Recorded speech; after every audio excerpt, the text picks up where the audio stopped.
Alhamdulillahi Rabbil Alamin walhamdulillahi alladhi allafa baina qulubina fa asbahna bi ni'mati ikhwana asyhadu an la ilaha illallah wahdahu la syarika lahu wa asyhadu anna Muhammadan abduhu wa rasuluhu la nabiyya ba'dah. Allahumma salli wa sallim wa barik ala sayyidina Muhammad wa ala alihi wa ashabihi wa man tabi'ahum bi ihsanin la yaumiddin, amma ba'd. Yang pertama-tama yang saya hormati selaku pengurus Masjid Al-Badar, yang mohon maaf namanya saya tidak sebutkan satu persatu, tapi insya Allah tidak mengurangi rasa ta'zim saya kepada para asatiz sekalian, dan yang saya hormati para jamaah Masjid Al-Badar yang semoga Allah akan kumpulkan kita kembali nanti di surganya Allah Subhanahu wa taala. Amin amin ya rabbal alamin. Ikhwani wa akhwati fillah rahimakumullah rahimani wa rahimakumullah. Alhamdulillah Allah masih memberikan saya kesempatan bisa hadir di masjid ini dalam rangka menjalankan saling mengingatkan satu sama lain. Karena duduknya saya di sini bukan berarti saya yang paling benar, jika ada salah mohon diingatkan. Ma'asyiral muslimin rahimani wa rahimakumullah, kita akan membahas tentang adab, yaitu perilaku israf dan tabdzir. Israf ini berlebihan, tabdzir ini boros. Dan kita insya Allah akan memasuki bulan suci Ramadan. Jangan sampai na'udzubillah ketika kita masuk ke bulan suci Ramadan ternyata kita memiliki sifat ini, yang itu. Karena kita nggak bisa pungkiri, mohon maaf, ketika kita beribadah kepada Allah Subhanahu wa taala, kita selalu memperhatikan rukun dan syarat sah. Selalu tuh. Ketika kita beribadah kepada Allah Subhanahu wa taala, maka kita akan memperhatikan rukun dan syarat sahnya ibadah tersebut. Tapi jarang di antara kita yang memperhatikan adab dalam beribadah. Contoh salah satunya adalah kita sebagai laki-laki, sholatnya wajibnya di mana? Di masjid. Pertanyaannya, berangkatnya boleh nggak tergesa-gesa? Boleh nggak? Nggak boleh, karena tergesa-gesa itu sifat syaitan. Nah, ini adalah adab. Jangan sampai kita lagi di dalam kantor, udah azan, gara-gara nggak mau ketinggalan satu rakaat, buru-buru. Nah, itu nggak boleh itu. Adab namanya. Ini yang pertama. Kemudian yang kedua, yang paling sederhana adalah ketika kita ingin sholat, harusnya kita ngapain dulu tuh sebelum sholat? Wudhu. Gitu. Nah, pertanyaannya sekarang, di dalam satu hadis diceritakan, karena Rasulullah SAW yatawadda bil muddin. Rasulullah itu wudhunya cuma satu mud. Tahu satu mud segimana? Satu mud segini nih. Tangan ditaruh, nih satu ini penuh, ini satu mud. Nah, itu Rasulullah SAW itu wudhu dengan satu mud. Kalau kita taruh ke gelas, itu cukup satu gelas aqua 660 mili, yang paling kecil tuh, cukup. Sekarang pertanyaannya, kita kalau wudhu itu satu gelas aqua apa satu galon aqua? Ini masalah adab nih. Kita kan mesti wudhu dulu. Sedangkan di dalam hadis dikisahkan, diceritakan bahwa Nabi wudhunya itu satu mud, cukup satu gelas aqua. Lah kita wudhunya satu gelas aqua apa satu galon aqua? Satu galon loh. Kalau buka keran gedenya luar biasa. Ada yang kayak begitu? Banyak. Nih Ustaz, afwan, ana mau tanya, kalau di sini masjid kerannya dibuka gede apa kecil? Ngalirnya gede ya? Full. Tolong mulai besok dikecilin dari torennya, biar keluarnya kecil. Biar apa? Biar nggak israf, biar kita nggak berlebihan. Jangan sampai masuk ke dalam sifat tabdzir, boros, naudzubillah. Nah, ma'asyiral muslimin rahimani wa rahimakumullah, maka kita nggak bisa pungkiri, kita dikit lagi masuk bulan suci Ramadan. Saya punya pertanyaan, Pak, jumlah makan paling banyak Ramadan apa di luar Ramadan? Ramadan atau di luar Ramadan? Ramadan. Saya tanya lagi nih, di luar Ramadan kita sehari makan berapa kali? 3. Bulan Ramadan kita makan sehari berapa kali? 2. Jadi banyakan mana makannya? Di luar Ramadan atau pas ketika Ramadan? Di luar Ramadan. Sekarang saya mau tanya, pengeluaran buat makan mana lebih banyak? Di luar Ramadan apa pas Ramadan? Lah kok bisa begitu? Ramadan lebih sedikit waktu makannya, cuma 2 kali, kok lebih besar? Jangan-jangan, na'udzubillah, selama ini kita masuk ke bulan suci Ramadan, adabnya berpuasa kita nggak pakai. Nah, ini yang kita khawatirkan. Secara syarat, secara rukun iya, kita udah kerjain semuanya. Ternyata adabnya minus, adabnya kurang. Mohon maaf, saya mau tanya lagi, kalau kita iftar, batalin puasa, batalin itu asal batal apa asal kenyang? Tolong jawab dulu deh. asal batal. Yang kita lakukan selama ini, kalau iftar asal batal apa asal kenyang? Asal kenyang. Apa aja yang kita makan tuh? Korma dimakan nggak? Makan. Air putih diminum? Minum. Air teh diminum? Minum. Habis itu ke es buah dimakan? Makan. Gorengan disikat? Sikat. Lontong? Kenyang banget dah itu. La ilaha illallah Muhammadur Rasulullah. Jadi adab masuk bulan suci Ramadan itu kita nggak pakai. Yang dikhawatirkan adalah na'udzubillah ketika masuk ke sifat israf, masuk ke sifat tabdzir, akhirnya ibadah kita pahalanya nggak sempurna, na'udzubillah. Ini yang kita khawatirkan. Maka muncul pertanyaan, apa itu israf dan apa itu tabdzir? Maka dikisahkan dijelaskan oleh Ibnu Abidin, beliau menyatakan bahwa al-israf huwa sarafu syai' fima yanbaghi zaidan ala ma yanbaghi. Israf atau berlebihan adalah ketika seseorang menggunakan atau memanfaatkan sesuatu di luar dari kemanfaatan tersebut. Contoh paling sederhana begini. Bapak punya motor, cc-nya 125, tapi diajak lari sampai mentok. Zolim nggak? Zolim nggak? Israf tuh, berlebihan, nggak boleh. Wa tabdzir, dan sedangkan mubadzir atau tabdzir adalah huwa sarafu syai' fima la yanbaghi, yaitu membelanjakan sesuatu untuk hal-hal yang tidak bermanfaat. Kalau kita lihat dari penjelasan ini agak sulit untuk dijelaskan, maka kita cari pendapat lain. Yang ini saya lewat ya, karena masih agak panjang penjelasannya. Menurut Ibnu Jauzi di dalam kitab Tafsir Zaidul Maisir, beliau menyatakan bahwa fit tabdzir qaulan. Penjelasan tentang tabdzir itu ada dua pendapat. Yang pertama adalah annahu infaqul malin bi ghairi haqqin. Tabdzir adalah ketika seseorang membelanjakan sesuatu di luar dari haknya, di luar dari cara yang dibenarkan oleh Allah Subhanahu wa taala. Contoh, mohon maaf, sekali lagi saya mohon maaf. Rokok halal apa haram? Bingung jawabnya ya. Mau jawab haram sebelahnya ngerokok, mau bilang haram dirinya yang ngerokok. Kalau nanya saya, Ustaz apa hukum rokok? Buat saya haram, jelas. Ya Ustaz kan nggak ngerokok, ya pokoknya haram aja, itu ya. Buat saya haram. Maka ketika seseorang membelanjakan uangnya untuk beli rokok, maka pada saat yang sama dia telah melakukan hal-hal yang sifatnya mubadzir, buang-buang duit, karena dibelanjakan untuk hal yang tidak dibenarkan oleh Allah Subhanahu wa taala. Kan saya pakai hukumnya makruh, Ustaz. Silahkan. Buat saya nggak ada masalah. Toh yang hisab Bapak nanti bukan saya kok. Gitu. Yang hisab Bapak nanti di yaumil qiyamah itu Allah sama malaikatnya. Saya cuma ngasih tahu doang. Mau didengerin silahkan, enggak juga enggak apa-apa. Silahkan.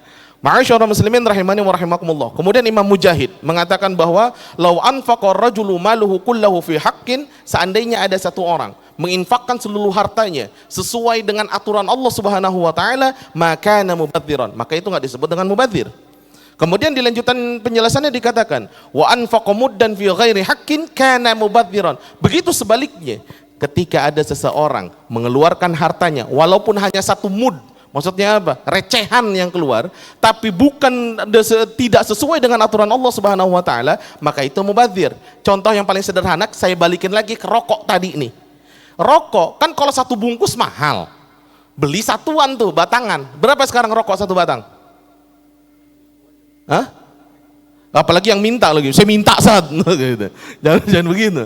Anggaplah, saya nggak tahu sampai detik ini nggak tahu satu rokok satu batang tuh saya nggak tahu berapa. Anggaplah 5.000 ya, anggaplah 5.000. Satu batang 5.000, maka 5.000 yang keluar untuk rokok itu sudah disebut dengan pemubadziran. Sedangkan kita punya duit 100.000, kemudian kita sedekahkan, tadi kan ada promo lewat nih. Kita sedekahin 100.000 dan itu sudah ada cuma 100.000-nya di kantong, maka itu tidak disebut dengan mubadzir. Gitu. Jadi sekali lagi, jangan sampai harta kita yang Allah titipkan kepada kita ternyata kita hambur-hamburkan untuk hal-hal yang sifatnya mubadzir, na'udzubillah. Kemudian Az-Zujaj, beliau mengatakan bahwa at-tabdzir an-nafaqah fi ghairi ta'atillah, yaitu ketika mereka mengeluarkan hartanya di luar dari ketaatan kepada Allah Subhanahu wa taala. Wa kanat jahiliyah, karena orang-orang jahiliyah dulu tunharul ibil, mereka menyembelih onta, wa tubadzirul amwal, menghambur-hamburkan harta, tatlubu bidzalikal fakhr was sum'ah, karena mereka pengen dilihat gitu. Karena mereka ingin bisa sombong di hadapan manusia. Ini kalau bahasa kerennya sekarang tuh flexing. Tahu flexing ya? Jadi flexing itu udah dikerjain sama orang-orang jahiliyah dulu. Nah, jadi mohon maaf, misalkan nih masalah ibadah aja yang paling sederhana, masalah ibadah aja. Kita kan ada Idul Adha, dan itu biasanya satu sapi buat berapa orang tuh? 7 biasanya patungannya. Ini saking banyak duitnya, satu sapi satu. Boleh nggak? Boleh, nggak ada masalah. Cuma masalah niat, kan yang tahu antara si pengorban dengan Allah Subhanahu wa Ta'ala. Kalau ternyata mohon maaf, berapa banyak sekarang kalau kita cek di YouTube, lihat Idul Adha tahun lalu, yang beli sapinya gede, direkam nggak? Direkam. Apakah itu bagian dari kesombongan? Belum tentu. Belum tentu. Itu urusan dia sama Allah. Gitu. Tapi kalau ternyata terbersit sedikit saja di hatinya, untuk kesombongan di hadapan manusia, maka itu korbannya nggak diterima sama Allah dan masuk ke bagian tabdzir. Bayangin, udah ngeluarin 1 miliar buat beli sapi satu doang, buat beli sapi satu, dipotong ternyata punya niat sombong di hadapan Allah dan di hadapan manusia, tabdzir, sayang. Jadi seperti buang-buang harta saja. Na'udzubillah. Ma'asyiral muslimin rahimani wa rahimakumullah. Dan pendapat yang kedua, watani annahul israf mutlafil lil mal. Al-Mawardi menyatakan bahwa yang namanya israf adalah menghambur-hamburkan harta. Itu israf tuh. Menghambur-hamburkan harta. Contoh paling sederhana begini. Kalau tabdzir itu berkaitan dengan hal-hal yang sifatnya diharamkan oleh Allah Subhanahu wa Ta'ala, sedangkan israf yang berlebihan ini, berhambur-hamburkan ini, contohnya sederhana kayak begini. Bapak punya anak nggak di rumah? Punya anak ya? Punya motor? Anaknya punya motor. Pertanyaan saya, itu spion motor diganti nggak sama yang sipit? Hah? Kan standar bawaan dari pabrik begitu tuh, besar. Diganti nggak sama yang sipit? Knalpotnya kan udah standar, diganti nggak sama yang brong? Ganti ya. Peleknya kan standar tuh, diganti nggak sama yang bannya tipis? Hati-hati itu. Pertanyaannya, perlu nggak diganti?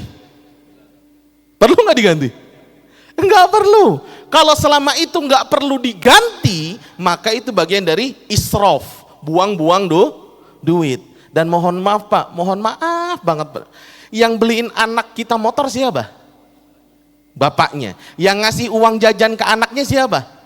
Bapaknya. Itu anaknya ganti stang motor, ganti spion motor, ganti knalpot motor, izin nggak sama bapaknya? Enggak. Sedangkan itu diganti pakai uang jajan yang dikasih sama bapaknya, yang tanggung jawab siapa? Bapaknya. Oh, hati-hati tuh. Makanya nih saya di satu masjid itu, di satu majelis ini bahas khusus tentang tarbiyatul aulad, cara mendidik anak, dan itu beratnya luar biasa. Kita Pak, mohon maaf, kita ini terlalu senang dapat anak. Senang nggak dapat anak? Wah senang. Bisa nggak ngedidiknya? Hah? Ayo. Emang sekarang anaknya sholat 5 waktu? Di mana sholatnya? Yakin anaknya sholat? Temen mainnya siapa? Kenal nggak kita? Nongkrong di sembarangan tempat nggak? Kita girang punya anak tapi nggak bisa ngedidik anak, ini yang dikhawatirkan, na'udzubillah. Sedangkan mubadzir adalah huwal musriful mufsid al-a'id, yaitu menghancurkan atau menghabiskan harta, na'udzubillah. Ma'asyiral muslimin rahimani wa rahimakumullah. Lalu bagaimana cara kita supaya harta kita tidak gunakan untuk hal-hal yang sifatnya mubadzir? Maka lihat ayat ini di dalam surah Al-Isra ayat ke-26, Allah berfirman, wa atidal qurba haqqahu wal miskina wa ibnas sabil. Maka berikanlah hak saudara-saudara kalian, dan berikanlah hak orang-orang yang miskin, dan berikanlah hak ibnus sabil. Maksudnya apa? Kalau kita punya harta, itu tidak 100% punya kita Pak. Itu ada rezeki saudara kita yang sekarang lagi nggak kerja. Itu ada rezeki keponakan kita yang sekarang lagi ngasong. Itu ada rezeki ipar kita yang hari ini kesulitan makan. Gitu. Kalau kita udah bisa mikirin saudara kita, insya Allah kita nggak akan buang-buang uang. Gitu. Pertanyaan saya saat ini adalah, kalau kita punya duit, kemudian sedekah, siapa yang pertama kali kita sedekahin? Keluarga atau orang lain? Keluarga. Iparnya udah nyicipin belum rezekinya dari bapak? Adiknya bapak, udah nyicipin belum rezekinya bapak sekarang? Abangnya bapak, udah nyicipin belum rezekinya bapak sekarang? Tanya dulu tuh. Jangan-jangan selama ini kita sedekah ke orang yang ada di pinggir jalan, kita sedekah sama orang yang kelihatannya gembel di pinggir jalan, tapi ternyata abang kita nggak pernah sedekah ke mereka. Jangan-jangan kayak begitu. Makanya kalau saya pribadi itu suka kasih konsep kalau mau sedekah ada ring 1, ring 2, ring 3. Ring 1 keluarga dulu, cari keluarga mana yang miskin, itu dulu tuh sedekahin. Kalau semuanya udah rata, baru cari di luar dari ring 1, cari tetangga gitu. Tetangga udah semua, baru cari orang miskin, anak yatim, cari gitu. Jadi kadang-kadang kita udah lompat, udah nyari anak yatim duluan, udah nyari anak orang miskin duluan. Padahal keluarganya ada yang yatim, keluarganya ada yang miskin. Ma'asyarul muslimin rahimani wa rahimakumullah, maka di ujung ayatnya Allah berfirman, wala tubadzir tabdzira. Maka kalau kalian sudah beramal soleh, tolong jangan buang-buang uang. Maksudnya apa? Jangan sampai, mohon maaf, kan selama ini kita pernah dengar konsep ya, kalau punya uang 100 ribu, sedekahinnya berapa? 100 ribunya. Biar apa? Allah ganti 10 kali lipat. Boleh nggak? Boleh-boleh aja kalau imannya kuat. Pertanyaannya, imannya kuat nggak kalau sedekah segitu? Misalkan nih, dari kantor punya uang 100 ribu, biaya pulang ke rumah buat beli bensin 25 ribu, tiba-tiba ada temennya minta duit, meminjam duit 100 ribu, dikasih nggak? Dikasih nggak? Kalau yakin kasih, paling tengah jalan tuh motor dorong sampai rumah.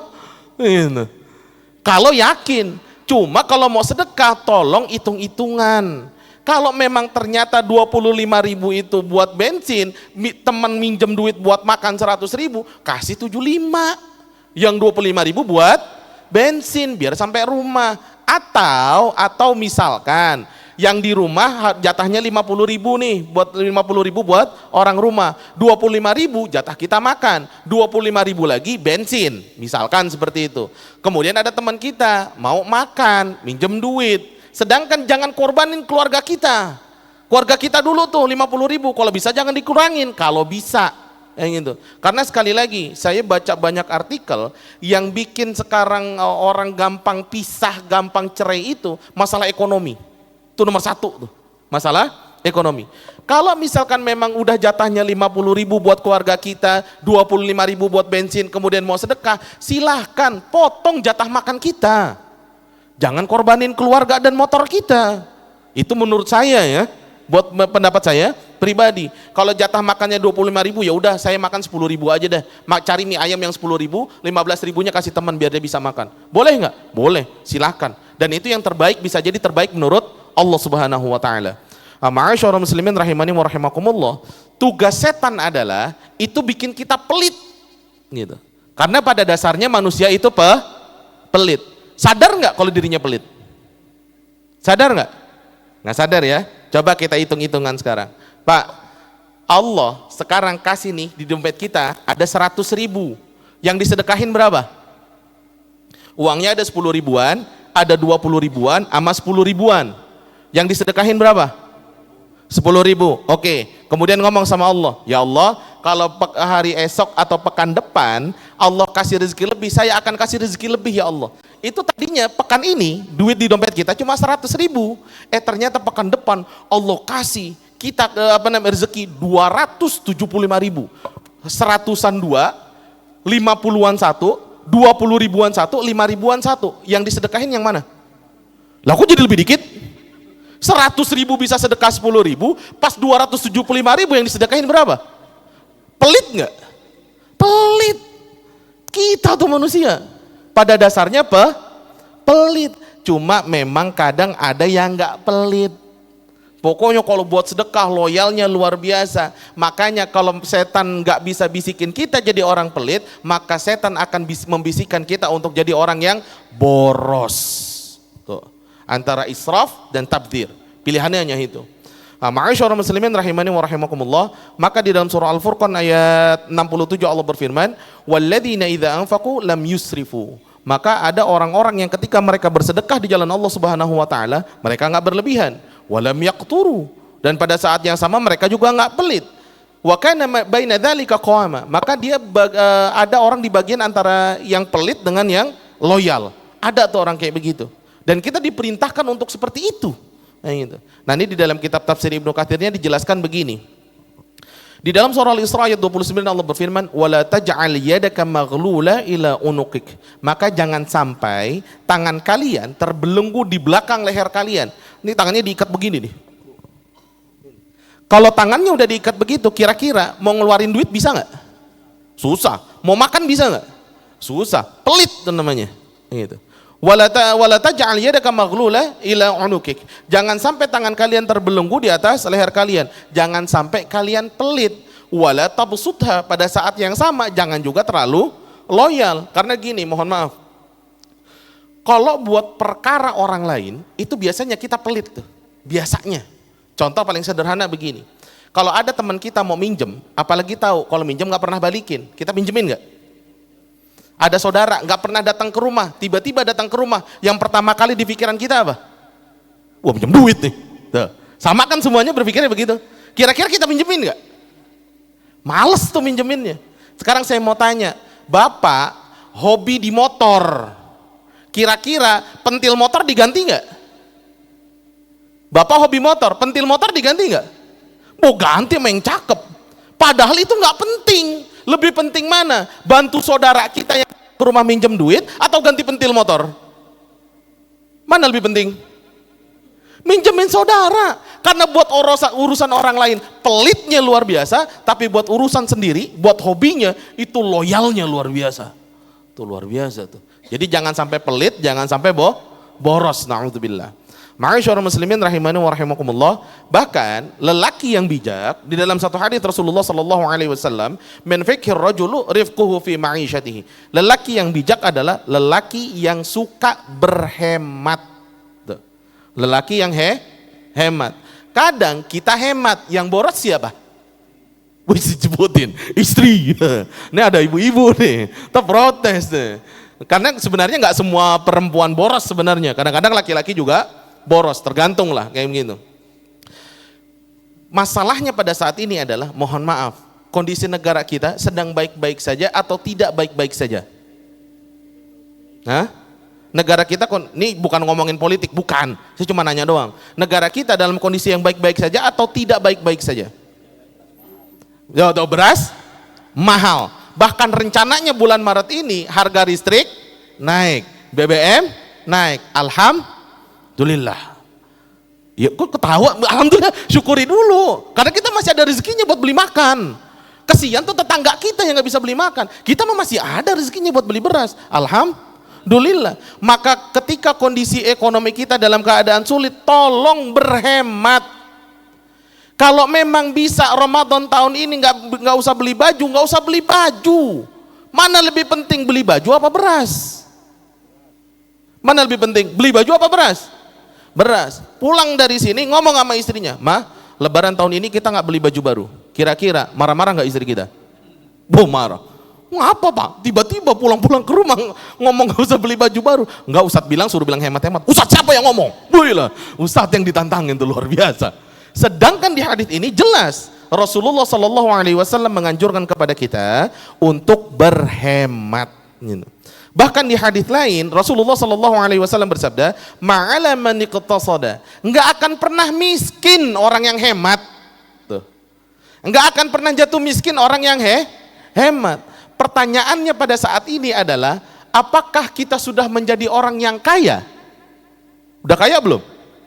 Belum. Jangan-jangan selama ini kita mubadzir. Selama ini kita punya sifat israf. Sampai akhirnya kita nggak kaya-kaya. Gitu. Karena orang yang hemat nggak akan pernah jatuh miskin. Sedangkan kita selalu ngerasa jadi orang miskin. Tuh. Hati-hati. Na'udzubillah. Dan jangan sampai kita termasuk bagian dari orang-orang tersebut.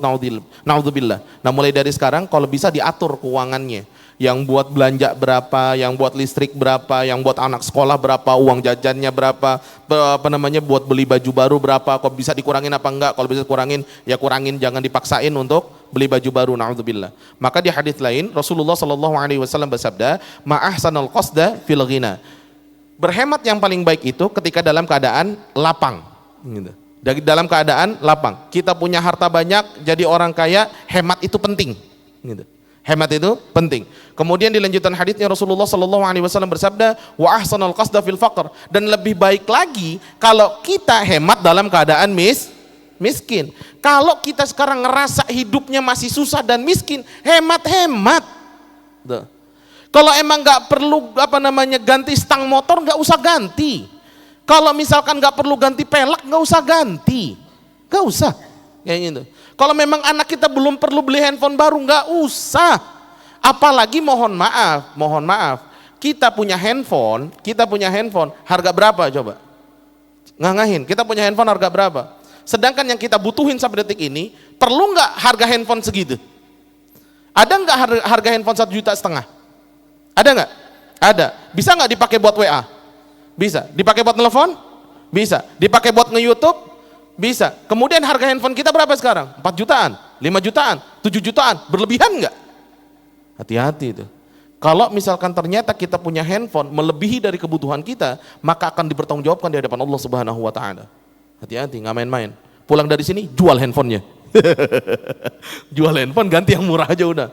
Masalahnya saya mohon maaf, saya khawatir udah handphone mahal, berlebihan, israf atau mubadir, kemudian dipakai buat maksiat. Ini yang saya khawatir, yang itu. Udah nanti kelebihannya dihisab di hadapan Allah, sisanya justru malah dipakai buat maksiat, naudzubillah. Bahkan di ujung hadisnya Rasulullah sallallahu alaihi wasallam bersabda, "Wa ahsanul qasda fil ibadah." Dan kemudian hemat yang paling baik adalah ketika dalam keadaan beribadah kepada Allah Subhanahu wa taala. Ma'asyiral muslimin rahimani wa rahimakumullah, maksudnya apa? Maksudnya kalau ibadah jangan dipaksain. Contoh sederhananya begini. Ada satu kisah Siti Aisyah radhiyallahu anha ketika sedang beriktikaf di 10 hari terakhir, karena saking kepengennya sholat malam banyak, itu di antara tiang diikat tali. Supaya apa? Ketika lagi takbiratul ihram, itu talinya taruh di ketiaknya. Jadi buat apa? Topangan berdiri. Sampai akhirnya Rasulullah suruh putusin. Jangan jangan sampai berlebihan dalam beribadah. Nah, nanti di bulan suci Ramadan, kalau misalkan biasanya kita baca Quran 5 lembar satu hari, kemudian matanya udah mulai riep-riep, ya sudah, baca setiap sholat 1 halaman cukup. Gitu. Jangan dipaksain, jangan sampai gara-gara baru 2 hari, 3 hari, 10 hari baca sehari 5 lembar, udah keburu capek duluan, males, sampai akhirnya di hari ke-11 Ramadan udah gak mau lagi baca Quran. Jangan sampai kayak begitu, na'udzubillah. Jadi berhemat dalam beribadah, termasuk cari rokaat sholat taraweh. Kalau misalkan memang yang 23 rokaat gak sanggup, ya sudah, cari yang 11 rokaat gitu. Jangan dipersulit, karena mohon maaf, saya mau tanya, di umur Bapak yang di atas 50, udah 40-an ke atas, kira-kira sholat 23 rakaat itu buru-buru apa pelan-pelan? Buru-buru apa pelan-pelan? Biasanya buru-buru tuh, sejam selesai. Dengkul berasa nggak naik turun? Berasa nggak? Berasa. Kalau memang dengkulnya sakit 23 rakaat karena kecepatan, cari yang 11, yang agak lambat bacanya. Yang itu. Biar apa? Karena yang Allah cari itu khusyuknya, bukan banyak atau sedikitnya. Lah 11 rakaat khusyuk itu lebih baik daripada 23 rakaat tergesa-gesa. Tapi 23 rakaat khusyuk itu juga lebih baik daripada 11 rakaat yang khusyuk. Dan ini semua dikembalikan kepada kemampuan kita masing-masing. Kayak gitu. Ma'asyiral muslimin rahimani wa rahimakumullah. Nah, ini masih ada beberapa slide lagi, tapi insyaallah kalau sehat panjang umur bisa ketemu di pertemuan berikutnya insyaallah. Ma'asyiral muslimin rahimani wa rahimakumullah, kita memohon kepada Allah Subhanahu wa taala semoga Allah panjangkan umur kita sampai di bulan suci Ramadan insyaallah, dan kita meminta kepada Allah Subhanahu wa taala semoga Allah panjangkan umur kita dalam ketakwaan kepada Allah Subhanahu wa taala, dan Allah jadikan keluarga kita keluarga yang sakinah mawaddah warahmah insyaallah, dan Allah jadikan keturunan kita keturunan yang soleh dan soleha, keturunan yang muslih dan muslihah, dan pada akhirnya kita meminta kepada Allah Subhanahu wa taala semoga Allah tutup usia kita dalam keadaan husnul khatimah insyaallah. Amin amin ya rabbal alamin. Kita tutup membaca hamdalah, alhamdulillahi rabbil alamin, dan kita tutup dengan baca doa kafaratul majlis. Subhanakallahumma wa bihamdika asyhadu an la ilaha illa anta astaghfiruka wa atubu ilaik. Segala kekurangannya murni dari diri saya pribadi dan bisikan syaitan. Kesempurnaan itu mutlak milik Allah Subhanahu wa taala. Billahi taufiq wal hidayah. Wassalamualaikum warahmatullahi wabarakatuh.